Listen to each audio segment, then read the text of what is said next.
Shalom, shalom, shalom, shalom. My name is YAH with Savior Word of Yah, Tabernacles of the Congregation of Israel, ATL. Welcome to our weekly Bible study. Before we get started, if you'd like to reach out to us, you can go to our website at saviorwordofyah.org. You can email us directly at saviorwordatl@gmail.com. And if you'd like to get with us, definitely reach out. We have a lot of different services that we offer. We offer immersions. We do baptisms. We do have 2 ordained ministers for weddings. We offer counseling, and we also help with relocation services for people that are trying to repatriate and go back to the land. As well as tour guides. We do have tour guides that can take you into the land or take you around the Middle East. So if you need any of those services, definitely reach out to us. So again, this is our weekly Bible study. The topic for today is something very, very important. Is dealing with our house. The title of the Bible study is Destroying Your House, the YAH edition. Destroying Your House, the YAH edition. So this series we're going to talk about how to preserve our house and how not to destroy our houses and the things that will destroy our individual house, which in part comes together to destroy the tribe, which destroys the nation, which destroys Yah's name with blasphemy. So we want to look over that. This week, we're going to focus on the men, the husbands, the heads of the households. What are things that you can do to preserve your house, and what are things that will destroy your house? And one thing we know for sure is Yah's word does not lie. So we want to familiarize ourselves with these things and these concepts and understanding being a head of a house, a father, or preparing to be a head of a house, a husband, or a young man. However, we need to understand these things, and we need to train up our children in these ways. So we're going to open this up in the book of Matthew, chapter 7, and we're going to start this at verse 24. So let me pull up the scripts. Let's go to Matthew. All right, so we're going to go to the book of Matthew 24. Excuse me, Matthew 7. And we're going to go start this at verse 24. So the book of Matthew,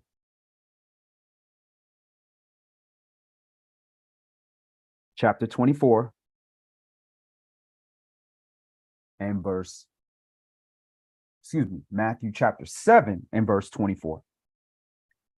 Verse 24, therefore, whosoever hears these sayings of mine and does them, I will liken him unto a wise man. So who's speaking here? When we see this red writing, we know this is Mashiach speaking right here. So pay attention.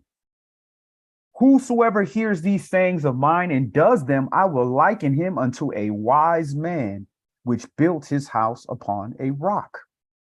And the rain descended, and the floods came, and the winds blew and beat upon that house, and it fell not, for it was founded upon a rock. So notice in this parable, it says, and the rain descended. It didn't say, well, if the rain descends, it will be strong. No, it said, when this rain descends, when these floods comes, when these spirits start blowing and beating upon your house, what is your foundation? Now we understand the rock. We understand who that rock is. That's his word, Yah's word, Mashiach. So we have to be founded on Yah's word, because it's going to rain on us. We're going to have tribulation. It says tribulation and anguish to those that do good and to know those that don't, because it rains on the just and the unjust, right? Rains on both of us. So we have to be firmly placed in the ground upon solid foundation, and there's no more solid foundation than this word. Verse 26, And everyone that hears these sayings of mine and does them not shall be likened unto a foolish man, which built his house upon the sand. And the rain descended, and floods came, and the winds blew and beat upon the house, and it fell, and great was the fall of it. So again, it didn't say, if it rains, it might fall. No, he's telling you it's going to come. Tribulation, testing, proving, all this is going to come. And if you're founded sometimes, you partially on rock, you got some rocks in there, but it's kind of sandy. It just takes the right situation and circumstance for your house to fall. So look at you as your house, man, head of house. So before you can even protect your house, they got to get past you. So within you, so if your own personal foundation isn't on this word, it's based on, tradition, or it's based on what your parents taught you, or it's based on what society says is right. It just takes the right rain. Just if the flood is coming, the winds are coming, and the wind is ruach, spirit. Them spirits are coming. Remember what Mashiach said, once you clean and get them spirits about you, and the house is swept and clean, 7 more spirits, even more wicked than the ones you kicked out, return. Right. They coming. So we have to have a solid foundation. And again, the rain descended, the floods came, and the winds blew and beat upon the house, and it fell, and great was the fall of it. So men, in establishing our households, whether we, are a single person household, or whether, we have a wife and kids or children, or whatever the case may be, even if you're taking care of your relatives, whatever the case may be, you have to make sure that house is built on a firm foundation.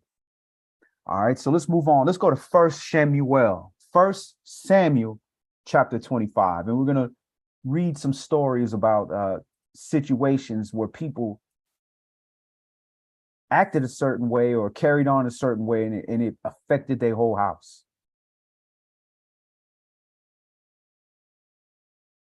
First Samuel chapter 25, and we're going to start this at verse 1.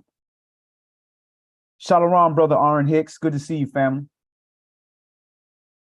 So here we're going to look at a brother that acted very pridefully. And pride is one thing that can really, really destroy your house, because we know before a big fall is pride.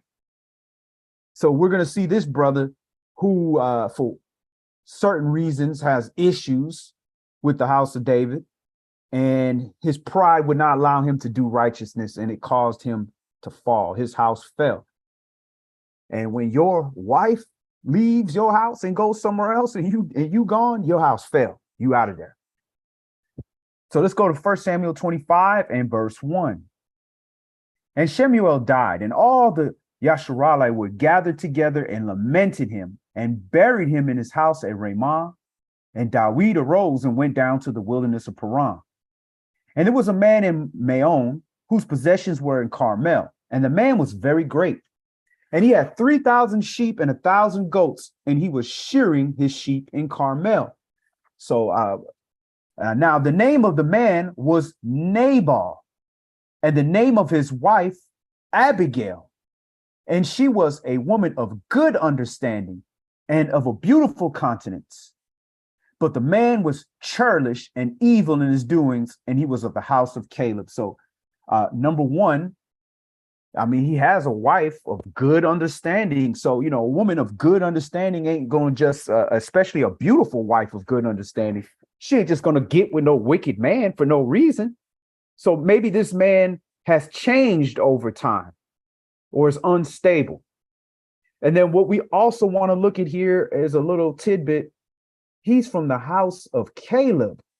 And if you look up Caleb's bloodline got a lot inheritance with Judah, but he was of Edom. So this is an Edomite bloodline right now that is with Abigail. So Edom is our enemy. So he don't like us. Verse 4. And Dawid heard in the wilderness that Nabal did shear his sheep. And Dawid sent out 10 young men. And Dawid said unto the young men, get you up to Carmel and go to Nabal and greet him in my name. And thus shall you say to him that lives in prosperity, peace both to you, and peace be to your house, and peace be unto all you have. And now I have heard that you have shearers.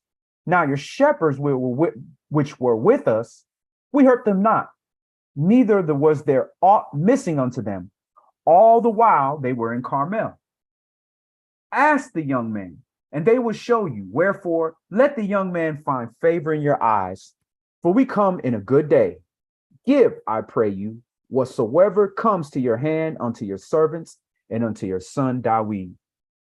And when Dawid's young men came, they spake to Nabal according to all those words in the name of Dawid, and ceased. So this is a king who's on the run right now. Well, he's not king yet, per se. He's already been anointed by Samuel, because you remember Samuel passed away. So Samuel already anointed him to be the next king. He just hasn't ascended to his throne yet. But he's on the run because Saul, is jealous of him, trying to kill him. And he's a warrior with the people from outside of Israel that were all Israel's enemies that, were on the run, bandits, murderers, killers, soldiers. And they under righteous leadership under Dawid, and he's coming humbly to you and asking you for assistance, a man who slayed Goliath. Yeah, you might want to be humble and wise in how you deal with somebody, especially somebody that YAH has anointed. Verse 10. And Nabal answered Dawid's servants and said, who is Dawid, and who is the son of Jesse? There be many servants nowadays that break away from every man from his master.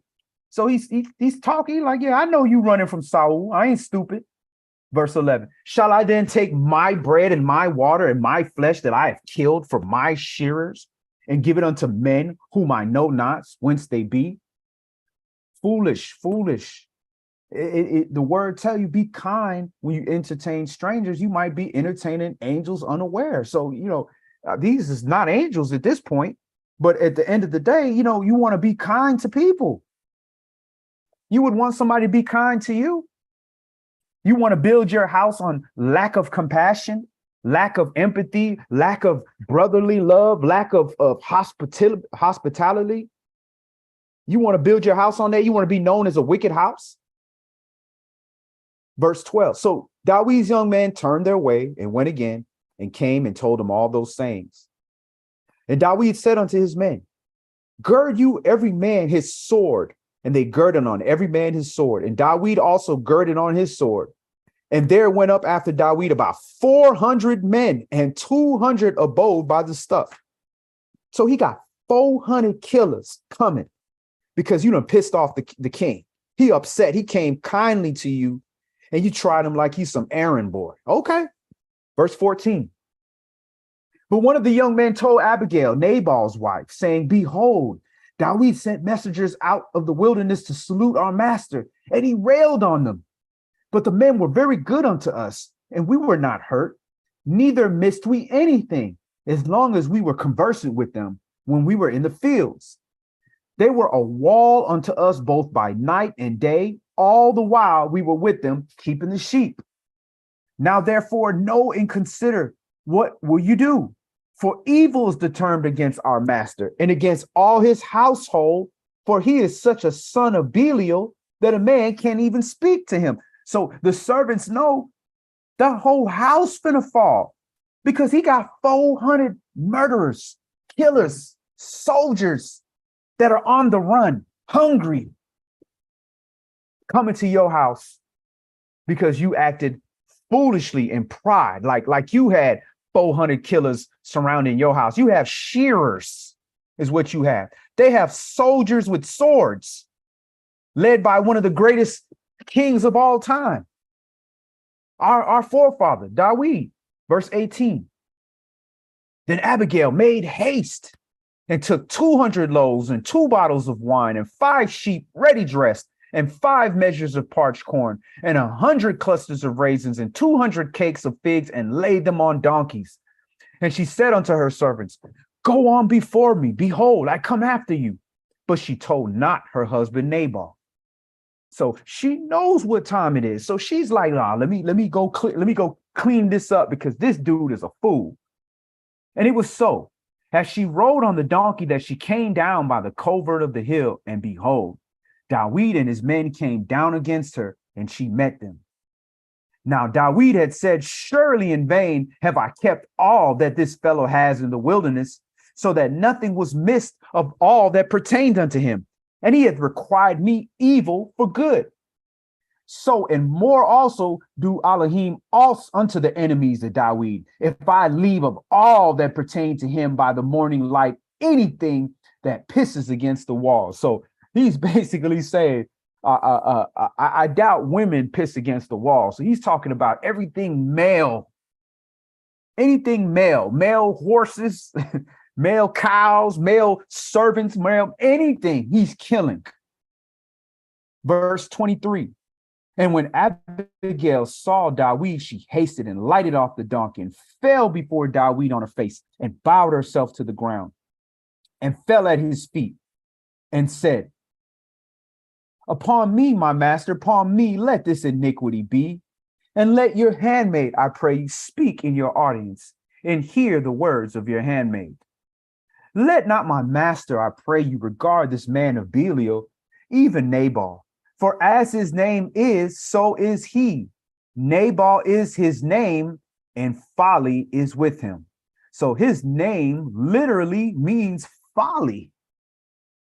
So be careful, how you naming your kids. The name Caleb means dog. So everybody who named their child Caleb literally named their child dog in Hebrew. So you want to look these things up, family. You don't want to put that kind of a spirit on anybody. Nabal is his name, and folly is with him. But I, your handmaid, saw not the young man of my master whom you did send. Now, therefore, my master, as Yah lives, and as your soul lives, seeing Yahweh have withholden you from coming to shed blood and from avenging yourself with your own hand, now let your enemies and they that seek evil to my master be as Nabal. And now this blessing which your handmaid have brought unto my master, let it even be given unto the young men that follow my master. So, yes, sisters, you do need to obey your husband, but you don't need to obey him to the point they get your whole house massacred because he's foolish and prideful. You don't have to operate that way. You have a right to live as well. And we're going to see an example where a sister chose not to choose life. She chose to ride along with the fool. Verse 28, I pray you forgive the trespass of your handmaid, for Yah will certainly make my master a sure house, because my master fights the battles of Yahweh, and evil have not been found in you all your days. Yet a man has risen to pursue you and to seek your soul, but the soul of my master shall be bound in the bundle of life with Yahweh, your Elohim, and the souls of your enemies, them shall he sling out as out of the middle of a sling. Then she's throwing that little parable in there, that little metaphor, because she know that Dawid, had that sling against Goliath. So she know who he is. Verse 30. And it shall come to pass when Yahweh shall have done to my master according to all the good that he has spoken concerning you, and shall have appointed you ruler over Yasharal, that this shall be no grief unto you, nor offense of heart unto my master, either that you have shed blood causeless, or that my master has avenged himself. But when Yahweh shall have dealt well with my master, then remember your handmaid. Now, that whole remember your handmaid, that could be taken several ways. I don't know, but he definitely remembered her. Verse 32. And Dawid said to Abigail, blessed be Yahweh Elohim of Yasharal, which sent you this day to meet me. And blessed be your advice, and blessed be you, which has kept me this day from coming to shed blood and from avenging myself with my own hand. So that's another important aspect of building and protecting your house. You gotta have a queen that got wisdom. You can't have a queen that when you in a situation, she's always on the side of what the flesh say, the prideful answer, or you better let these people know who you are and all that foolishness. Nah, she got to be wise. She got to be wise, and she got to be seeking to protect her house, protect her handmaids, protect her servants, protect her husband, all that. And she got to be able to do that without calling you a fool. But if she knows she can't talk to you because you foolish, you're going to go out there and do stupidness, she going to do what she got to do to protect her life and the life of her house. She going to go around you. She ain't required to sit there and die. And David recognizes the wisdom in this woman. Verse 34. For in your very deed, as Yahweh Elohim of Yasharal lives, which have kept me back from hurting you, except you had hasted and come to meet me. Surely had there not been left unto Nabal by the morning light any that pisses against the wall. So David received of her hand that which she had brought him, and said unto her, go up in peace to your house. See, I have hearkened to your voice, and have accepted your person. And Abigail came to Nabal, and behold, he held a feast in his house, like the feast of a king.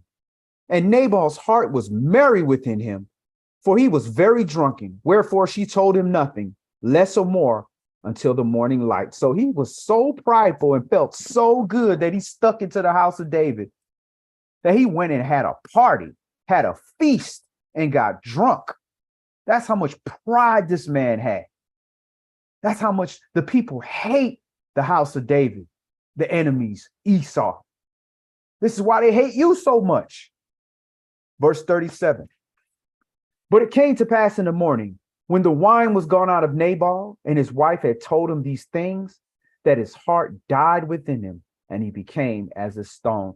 The pride that a woman saved him, that she was wiser than him, that she had to overstep his boundary just to save everybody in the house, including his own wicked life. And it killed him. He couldn't take it. Verse 39, and when David heard that Nabal was dead, he said, blessed be Yahweh, that have pleaded the cause of my reproach from the hand of Nabal, and have kept his servant from evil. For Yahweh have returned the wickedness of Nabal upon his own head. And David sent and communed with Abigail to take her to him to wife. And when the servants of David were come to Abigail to Carmel, they spake unto her, saying, David sent us unto you to take you to him to wife. And she arose and bowed herself on the face to the earth, and said, behold, let your handmaid be a servant to wash the feet of the servants of my master. And Abigail hasted and arose and rode upon her donkey with 5 damsels of her that went after her. And she went after the messengers of David and became his wife. So it was lawful. The husband died. He didn't take her. He could have took her, like the heathen, or just kill your husband and take her. He didn't do that. But this is how you will destroy your house if you try to run your house in pride. You the baddest on the block, or you ain't got to help nobody because you self-made. You did everything yourself. You better be compassionate. Let's move on. Let's see the opposite of that now, where the wife did not step up and speak up. This is why, you better have you a wise wife. Acts chapter 5. Acts chapter 5, and we're going to read 1 through 11.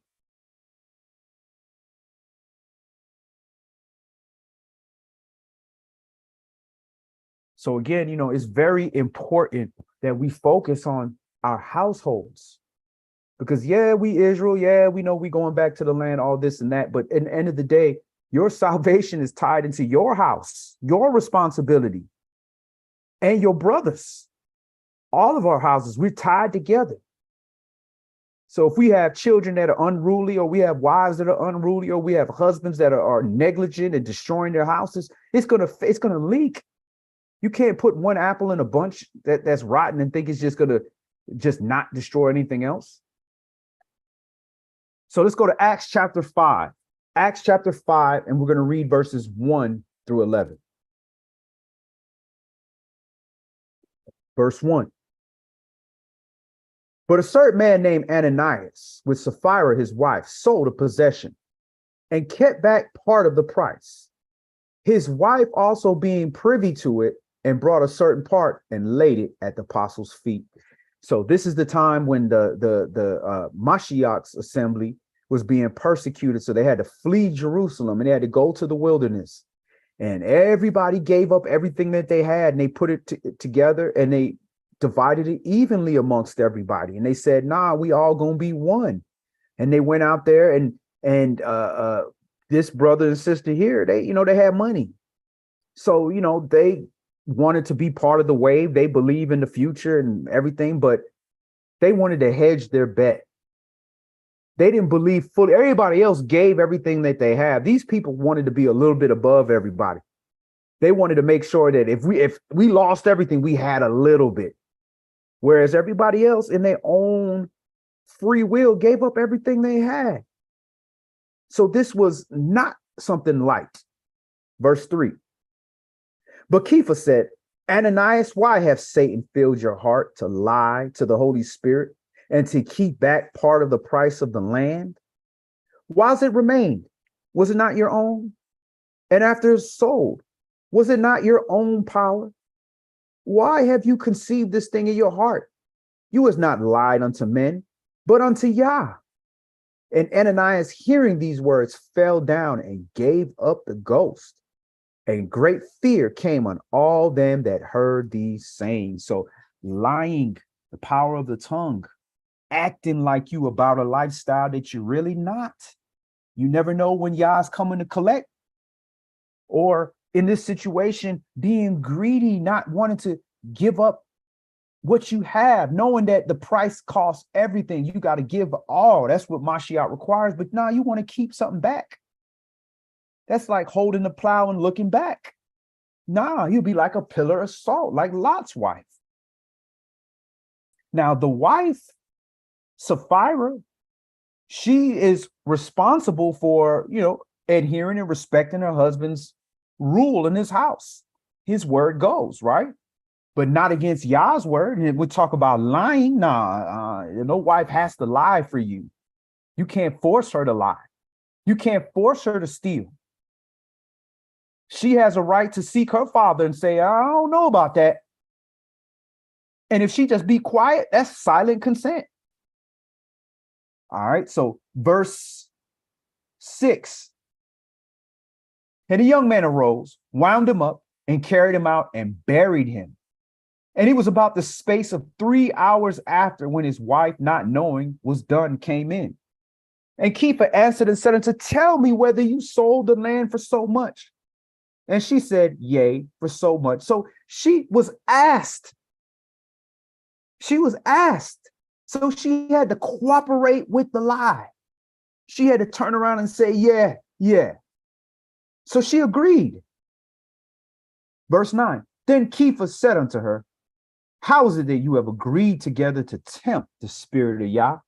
Behold, the feet of them which have buried your husband are at the door, and shall carry you out.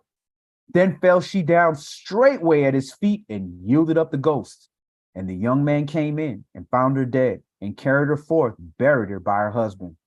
And great fear came upon all the assembly and upon as many as heard these things. So this is what happens.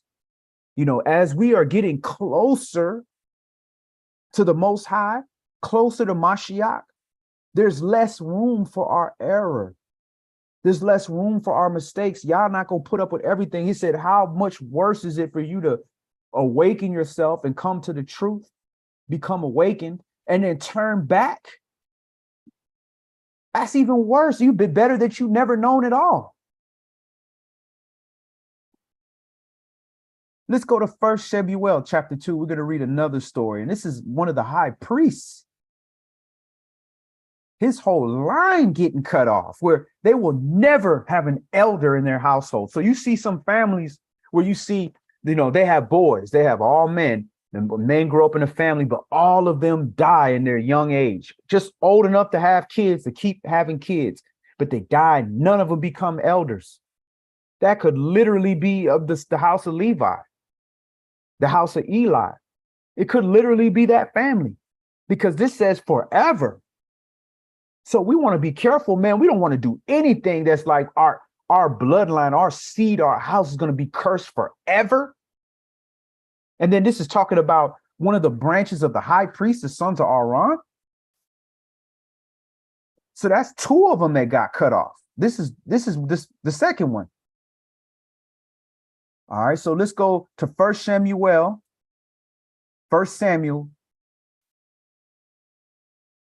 chapter 2.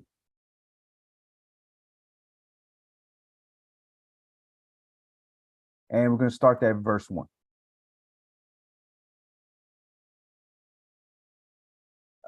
Let's see.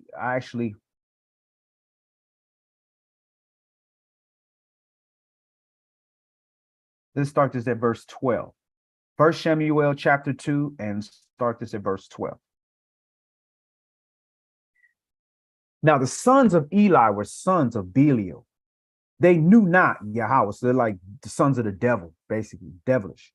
And the priest's custom with the people was that when any man offered sacrifice, the priest's servant came while the flesh was in seething with a flesh hook of three teeth in his hand. And he stuck it into the pan or kettle or cauldron or pot. All the flesh hook brought up, the priest took for himself. So they did in Shiloh unto all the Israelites that came thither. Also, before they burnt the fat, the priest's servant came and said to the man that sacrificed, give flesh to roast for the priest, for he will not have sodden flesh of you, but raw. So these sons are actually taking the raw meat from the sacrifice before it's even seethed, before it's even cooked. They want it raw, just like how we try to follow the heathen, talking about, yeah, let me get my steak medium rare and all that type of stuff. Nah, well done, cooked. They asked me, how do you want your steak cooked? Well done. So this is what they doing with the sacrifice. Verse 16, they want it raw. And if any man said unto him, let them not fail to burn the fat presently, and then take as much as the soul desires, then he would answer him, nay, but you shall give it to me now, and if not, I will take it by force. So not only are they demanding, they say they're going to take it by force. They're going to make you give them raw meat. These the priest's sons. So how you think this makes people feel about the sacrifice when I'm sacrificing the YAH for my sin offerings and I'm trying to make a burnt offerings to YAH? And here come the sons of the high priest eating raw meat with your sacrifice. It's like you involved in it. Verse 18. Verse 17, wherefore the sin of the young man was very great before Yahweh, for the men abhorred the offering of YAH. But Samuel insisted before Yahweh, being a child girded with a linen ephod, ministered before YAH. Moreover, his mother made him a little coat and brought it to him from year to year when she came up with her husband to offer yearly. All right, so skip down. Let's go to verse 22. Now Eli was very old and heard all that his sons did unto all the Yasharah, and how they lay with the women that assembled at the door of the tabernacle of the congregation. So not only are they eating raw meat, they sleeping with the women while the priests inside learning and doing stuff. They at the door where the women are sleeping with the women. Verse 23. And he said to them, why do you such things? For I hear of your evil dealings by all these people. Nay, my sons, for it is no good report that I hear. You make Yah's people to transgress. That's not how you talk. When they doing wicked stuff like that, it need to be a little more stern. That's oh, no, don't do that. Nah. I guarantee he wasn't dealing with other people like that. Verse 25. If one man sin against another, the judge shall judge him. But if a man sin against Yahweh, who shall entreat for him? Notwithstanding, they hearkened not unto the voice of their father, because Yah would slay them. And the child Samuel grew on and was in favor both with Yahweh and also with men. And there came a man of Yah unto Eli and said unto him, thus says Yahweh, did I plainly appear unto your house of your father when they were in Mizraim in Pharaoh's house? And did I choose him out of all the tribes of Yasharal to be my priest, to offer upon my altar, to burn incense, to wear an ephod before me? And did I give unto the house of your father all the offerings made by fire of the children of Yasharal? Wherefore kick you at my sacrifice and at my offering, which I have commanded in my habitation, and honors your sons above me, to make yourselves fat with the chiefest of all the offerings of Yasharal, my people. Wherefore, Yahweh Elohim of Yasharal says, I said indeed that your house and the house of your father should walk before me forever. But Yah don't lie. So he said, you're going to be here forever. That don't mean you're going to live into your old age. But now Yahweh says, be it far from me. For them that honor me, I will honor, and they that despise me shall be lightly esteemed. Behold, the days come that I will cut off your arm and the arm of your father's house, and there shall not be an old man in your house. Wow. You will never have a zaken, an elder in your house. That's a hell of a curse. And you shall see an enemy in my habitation, and all the wealth which Yahweh shall give Yasharal, and there shall not be an old man in your house forever. And the man of yours, whom I shall not cut off from my altar, shall be to consume your eyes and to grieve your heart. And all the increase of your house shall die in the flower of their age. So they're going to be foolish men, a foolish house, getting gunned down, killed in the street, suffering, poor, broke, addicted. Verse 34, and this shall be a sign unto you that shall come upon your two sons, on Hophni and Phinehas. In one day they shall die, both of them. Oof, we can stop there. So Eli, a high priest, a branch of the high priest, a righteous man, did not chasten his son, refused to chasten his son. And because of that,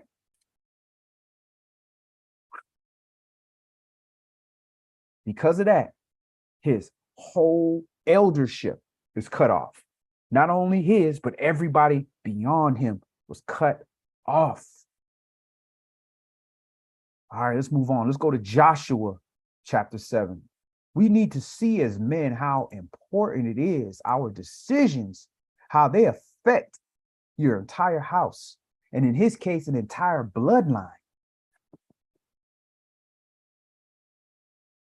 So we're at Yahshua or Yahushua, chapter 7 and verse 1. We're going to start at verse 1, and then we have one more for the conclusion. Joshua chapter 7 and verse 1. But the children of Yasharal committed a trespass in the accursed thing. For Achan, the son of Carmi, the son of Zabdi, the son of Zerah, of the tribe of Yehudah, took of the cursed thing, and the anger of Yahweh was kindled against the children of Yasharal. Remember how we were talking earlier about how the things you do not only affects your house, but affects the house of Judah, affects the 12 tribes, affects the whole nation? Well, Yah is upset with the children of Yasharal because of what one man did out of one tribe. Consider that. Verse 2. And Yahushua sent men from Jericho to Ai, which is beside Bethaven, on the east side of Bethel, and spake unto them, saying, go up and view the country. And the men went up and viewed Ai. And they returned to Yahshua and said unto them, let not all the people go up, but let about 2,000 or 3,000 men go up and smite Ai, and make not all the people to labor there, for there are but a few. So there went up thither of the people about 3,000 men, and they fled before the men of Ai. And the men of Ai smote of them about 36 men, for they chased them from before the gate even to Shebarim, and smote them in the going down, wherefore the hearts of the people melted and became as water. And Yahshua rent his clothes and fell to the earth upon his face before the ark of Yahweh until the eventide, he and the elders of Yasharal, and put dust upon their heads. And Joshua said, Alas, O Adonai Elohim, wherefore has you at all brought this people over Jordan to deliver us into the hand of the Amorites to destroy us? Would to Elohim we had been content and dwelt on the other side of Jordan. O Adonai, what shall I say when Yasharal turned their backs before their enemies? For the Canaanites and all the inhabitants of the land shall hear it and shall environ us round and cut off our name from the earth. And what will you do unto your great name? And Yahweh said unto Joshua, Get you up, wherefore you lie upon your face. Yasharal have sinned, and they have also transgressed my covenant which I commanded them, for they have even taken of the accursed thing, and have also stolen and dissembled also, and they have put it even among their own stuff. So Yah is saying, get up. You think I sent you here to go get mopped up? I told you to go in and take these lands. You lost because your people are sinning. You're transgressing. That's why. Verse 13. Verse 12. Therefore the children of Yasharal could not stand before their enemies, but turned their backs before their enemies, because they were accursed. Neither will I be with you anymore, except you destroy the curse from among you. So he's saying destroy the accursed, not the accursed thing. Destroy the accursed. So the accursed would be the gentleman that took of the accursed thing, took the Babylonian garment. We're about to find out the Babylonian garment. So he took of the heathen, envying the heathen, and took their stuff and tried to bring it amongst holiness, amongst the children of Israel, and caused men to get murdered. Not him, he's still alive, but he caused other people to get murdered. Verse 13, up, sanctify the people, and say, sanctify yourselves against tomorrow. For thus says Yahweh Elohim of Yasharal, there's an accursed thing in the midst of you, O Yasharal. You cannot stand before your enemies until you take away the accursed thing from among you. And that is how we are. We cannot stand against our enemies. We might win a battle, but we're not going to win this war unless we remove these accursed things from amongst us. And that's internally, men. That pride, that envy, that hatred, the uncleanness, the lack of discipline, the coveting, wanting the things of the heathen, but want to be set apart. But then yet you want to secretly want these things that the heathen have. Nah, we won't be able to stand against our enemies. We might be able to stand, but eventually the enemy gonna come and we won't be able to stand. Verse 14, in the morning, therefore, you shall be brought according to your tribes. And it shall be that the tribe which Yahweh taken shall come according to the families. And the family which Yahweh shall take shall come by households. And the household which Yahweh shall take shall come man by man. So they reconciling every tribe, every house, man by man. Notice who they going to. Man by man. They're not lining up the women. Heads of households, men of households, man by man. Verse 15, and it shall be that he that is taken with the accursed thing shall be burnt with fire, he and all that he has, because he has transgressed the covenant of Yahweh, and because he has wrought folly and Yasharal. So notice what the judgment is. He is going to be burnt by fire and all that he has. So what does he have? Just his goods? No, men, you have your family. That is your possession. Your family. That's why you're the king. You have dominion over your kingdom, your house. Verse 16. So Yahshua rose up early in the morning and brought Yasharal by the tribes, and the tribe of Yehuda was taken. And he brought the family of Yehuda and took the family of the Zarhites. And he brought the family of the Zarhites, man by man, and Zabdi was taken. And he brought the household man by man, and Achan, the son of Carmi, the son of Zabdi, the son of Zerah, of the tribe of Yehudah, was taken. And Yahshua said unto Achan, my son, give, I pray you, glory to Yahweh Elohim of Yasharal, and make confession unto him, and tell me now what you have done. Hide it not from me. And Achan answered Yahshua and said, indeed, I have sinned against Yahweh Elohim of Yasharal, and thus have I done. When I saw among the spoils a goodly Babylonish garment and 200 shekels of silver. So look at this Babylon, confusion. Babylon means confusion. Your garment is your covering. So I took this covering of confusion. I took this evil demonic spirit, this pagan way, idolatry. I took it, and 200 shekels of silver and a wedge of gold of 50 shekels weight. Then I coveted them, and I took them, and behold, they are hid in the earth in the midst of my tent, and the silver under it. So Yahshua sent messengers, and they ran unto the tent, and behold, it was hid in the tent, and the silver under it.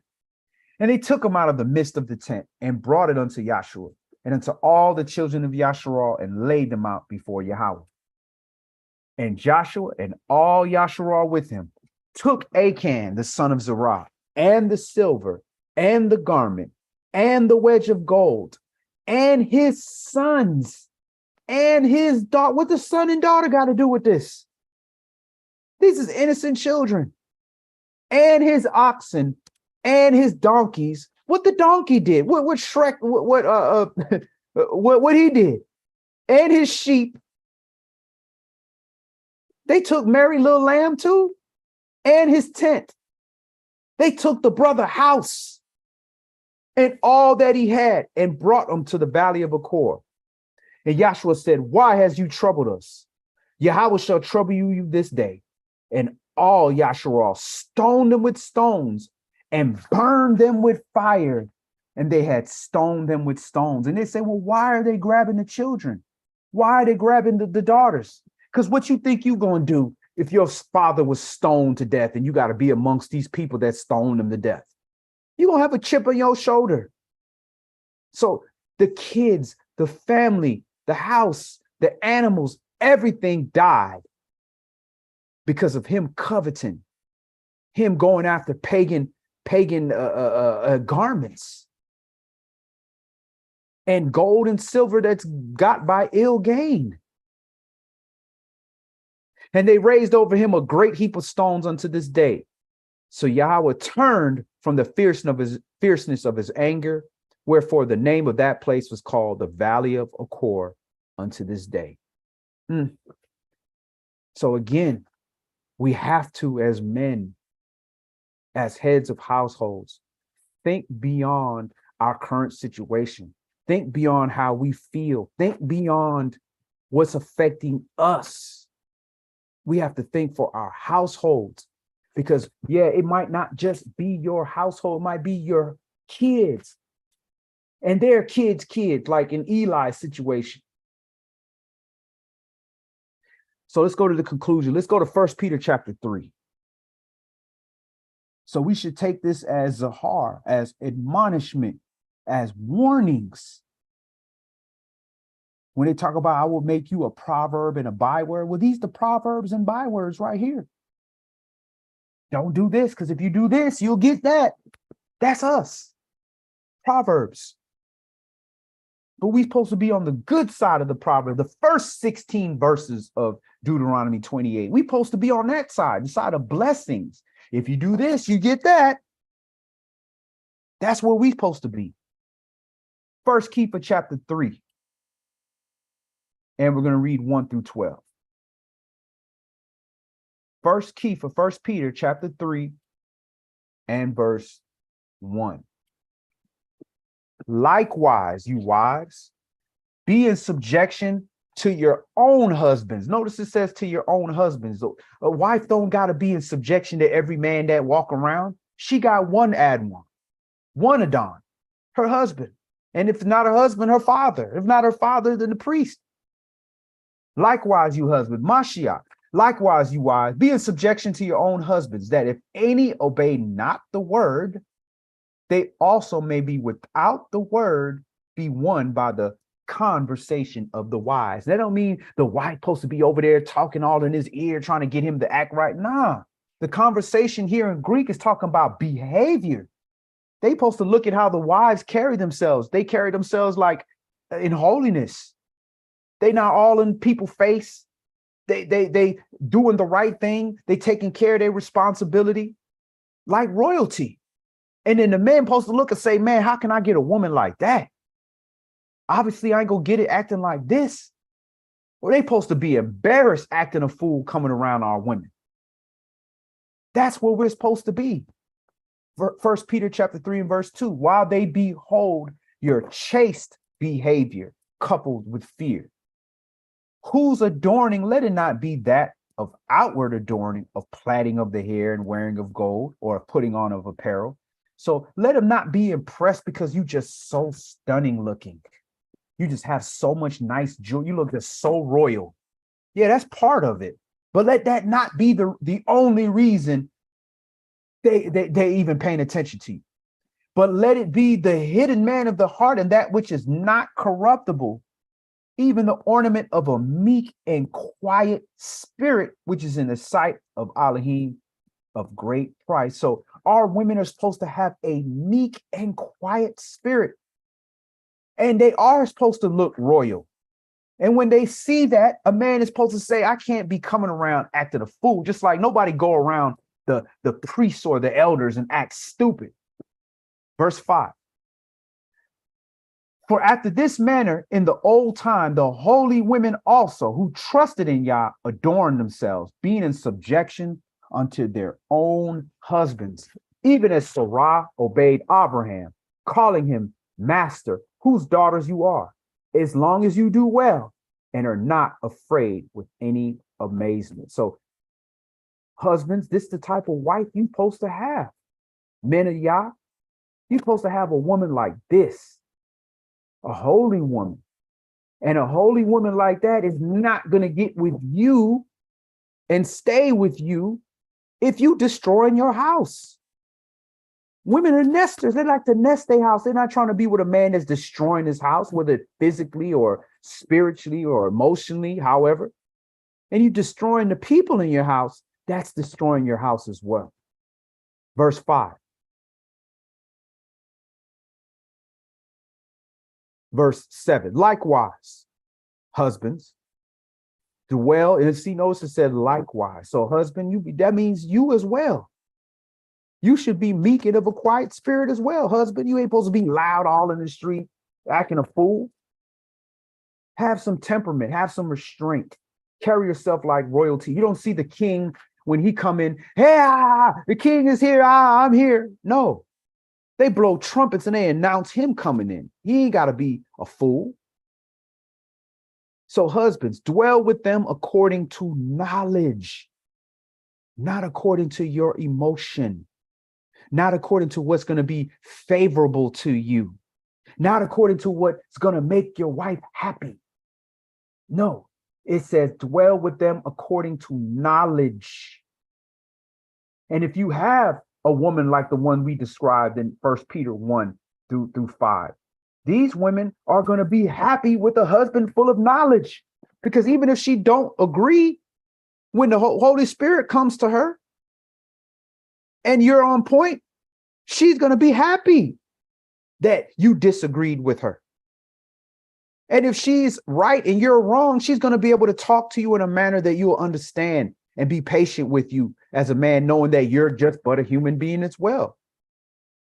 So verse 7, likewise, you husbands dwell with them according to knowledge, giving honor unto the wife. You have to honor your wife. You can't treat her like crap. You can't talk to her and call her names and break down her self-esteem and do all those type of things and think that your house just going to stand firm. No, your house going to start crumbling. Trust me.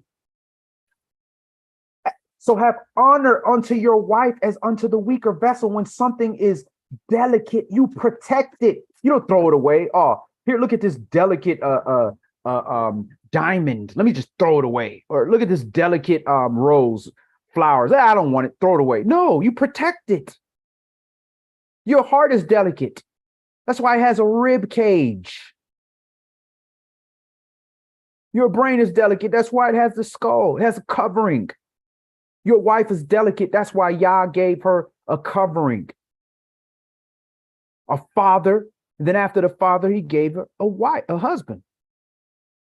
As unto the weaker vessel, and as being heirs together of the grace of life. This is your joint heir to the kingdom. So again, and as being heirs together as the grace of life, that your prayers be not hindered. So if your prayers are not being received, you are left out here to the adversary, the devil. You have to have a strong prayer game. And if you're not dealing in your household with knowledge and wisdom of the Most High, He's not hearing you because your prayers are abomination. You don't even know what to pray for. Verse 8, finally be you all of one mind, having compassion one of another.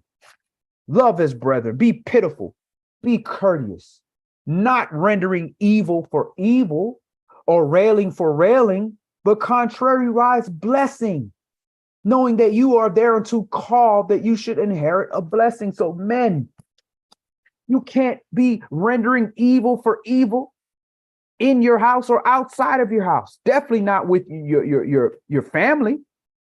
You can't be railing because your family railing. But contrariwise, you got to bless them. Your family, your house is giving evil to you or railing against you. Bless them. That don't mean you allow them to do the wickedness, but you bless them. You continue doing what you're supposed to do. You can't just throw them away. Knowing that you are therefore called that you should inherit a blessing. For he that will love life and see good days, let him refrain his tongue from evil. And that's destroying our house, our mouths, speaking evil of one another, speaking evil to one another. And his lips that they should speak no guile. Let him hate evil and do good. Let him seek peace and ensue it. So peace, you can't just say, oh, it's peaceful here, just stay here. You got to seek it. You got to ensue it. You got to work on it. It ain't just going to be there. The devil, we're not in heaven. We in captivity. For the eyes of Yah are over the righteous, and his ear are open unto their prayers. But the face of Yah is against them that do evil. So that's the quickest way to destroy your house. Go do evil, whether it's in your house or outside your house. Your house will not stand because Yah's word does not lie. So again, it ain't go build up a big fence around your house. Go get an excellent alarm system. Go study martial arts. Go buy all the weapons you can get. That's not going to protect your house. That'll help. No, man, you got to check yourselves. You got to deal with your actions. Everything starts with you, men, husbands, fathers. Everything starts with you. You should be going through all your checklists of what you need to do, what you didn't do, and what has to be done before you even get to your wife or to your children or to your guests that are staying in your house. It starts with you. So that's all we're going to do today.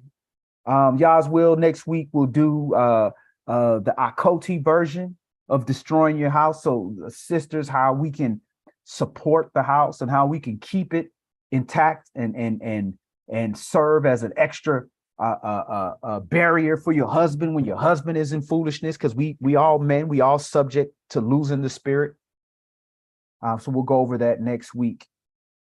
So if we don't have any questions or comments, we'll go ahead and close out. Again, we are Savior Word of Yah. If you've gained anything from our classes or our studies or our materials and would like to donate to this movement to help further this nationalistic movement, you can reach out to us on our website at saviorwordofyah.org and hit the donate button, or you can donate to our Cash App account, which is # Savior Word. money sign sword, money sign sword. That's $ SWORD if you'd like to donate to our cause. So if not, Yah's will, we will see y'all for Shabbat. Elder Zahar, our Elder Moray, elder teacher, he will be presenting. And Yah's will, we will see you all for the Shabbat. Again, if you have any questions, you can reach out to us at saveyourwordatl@gmail.com. So Yah's will, we'll see you then. Shalom.